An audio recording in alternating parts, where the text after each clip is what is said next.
Brought to you by the EveryDollar app. Start budgeting for free today. Well, I'm calling about a question regarding paying for my father's phone bill. Basically, my dad lives below the poverty line due to his own life choices. I've helped him financially throughout the years, and currently I am just paying his phone bill, and I want to help him, and this has been a way that I've been able to do so, but he has been making some questionable choices, and I don't want to parent him.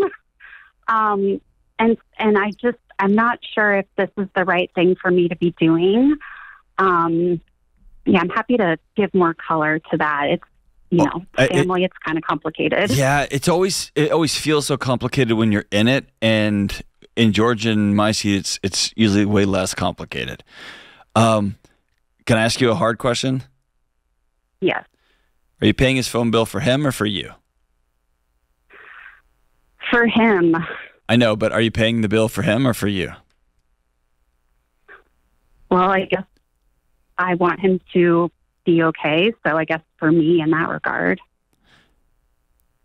Has he listened to any of the wisdom or advice you've given him over the years?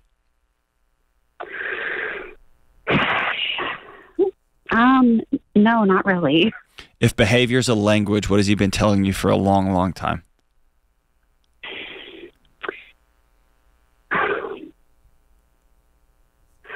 Well, I guess that he doesn't value my input.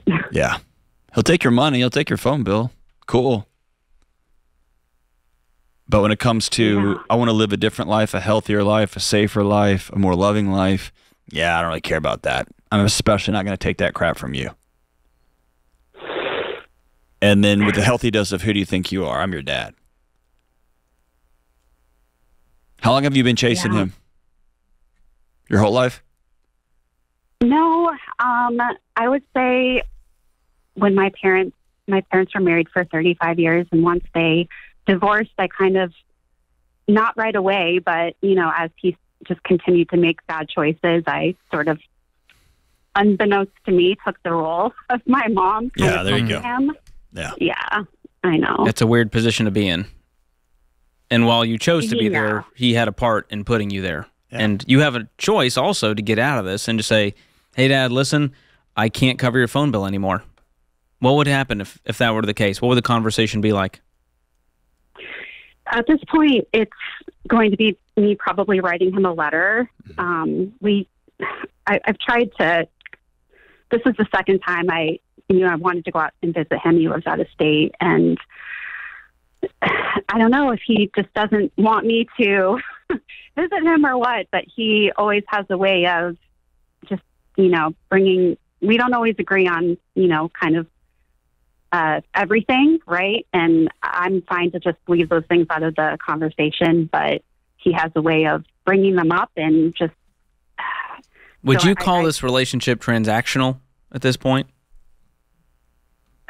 No, it's not. I mean, he was a really good dad to me growing up, and he's not a bad person. He just makes really bad choices and doesn't seem to learn from them.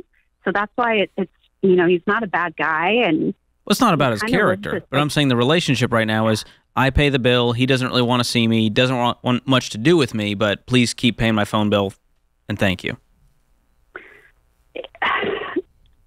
It's more nuanced than that, but I mean, yeah, I realize I'm calling you guys asking you for your advice. I mean, is it more nuanced than that? Yeah, I really think it is. I mean, he, expressed that he was excited to see me, but then he's telling me, I don't want to take too much of your time, but he went through, he's not even technically divorced this third time, but he is separated, I guess, legally. And he's started these, some kind of dating site. I don't know what he's doing. And there's been, people he's been talking to. And, I thought all of that was behind him now, but he just shared with me that he's been talking to 30-year-old women. on some weird encrypted app. I just don't understand. And now I feel like he's putting my own safety, like with my phone account, like linked to his, in jeopardy. And I'm just like, yeah. Your gut instinct is right. And there's more to it than this too. Yeah. Yeah. I think if to circle back to the first question I asked you is, are you paying this phone bill so that you can sleep at night knowing I tried to preserve my relationship with my dad? As I watched him slowly, the man that I love, the good dad that I had, as I watched him slowly implode his life. Getting involved with all these people, getting married a bunch of times. Now he's slowly just unwinding. Often we try to hang on because something inside of us says that if there's we say the right thing, or we can just give the right amount of data, or just do the right, nice, kind thing, that suddenly they'll be like, oh, amazing. Hey, by the way, can you help me with my love life and my money? And right. And unfortunately, this call's not going to come. And so if you want to pay his phone bill, and just pay his phone bill and make that a part of your life, and not hope for that will have a relational ROI on it, great, knock your lights out. George and I, let's just say, make sure you're not putting that on a credit card, right? If you're just tired of being involved with all this, and now you're wondering what he's even doing on an encrypted app that's linked to you and your bank account, dude, I'm gonna write him a letter and say, hey, more reason. I'm gonna step away from this. Yeah. And then you're gonna have to spend some time in this scary black hole called grief. It's not supposed to be like this. Your parents are married for 34 years. Yeah. So here's the spark notes. If a cell phone bill is propping up the relationship, and this is one Jenga piece that knocks the whole thing down, there was never a relationship there. And that's the hardest, scariest part to face, is that whatever was, I know he's a good guy, he was a great dad, but it's changed. The relationship's changed. And I think that's the hardest part to grieve, is the guy he was and the guy he is now. And I know you know this, but I feel compelled to say it. You didn't do anything wrong, Danielle. You've been a good daughter. There's not a thing. I certainly tried. I know, but there's not a thing you could have done differently in a conversation you didn't have. He's your dad. He's a grown man. He's way older than you. He's made adult choices.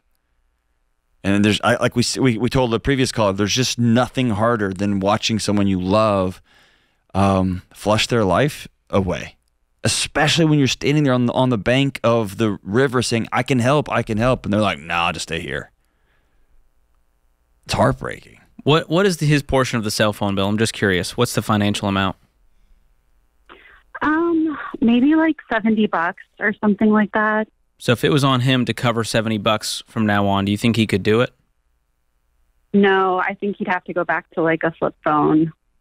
Maybe that's the best thing he could do. A great idea for him. Honestly, ever since he got this iPhone and he's had more time on his hands, I just don't even understand what's going on over there. But yeah, it might keep him out of jail. I think it's a good idea. Seriously. Yeah. Something's weird. Yeah. I'm so sorry, Danielle. That is not a fun thing to deal with. Create your free every dollar budget today, the simplest way to budget for your life.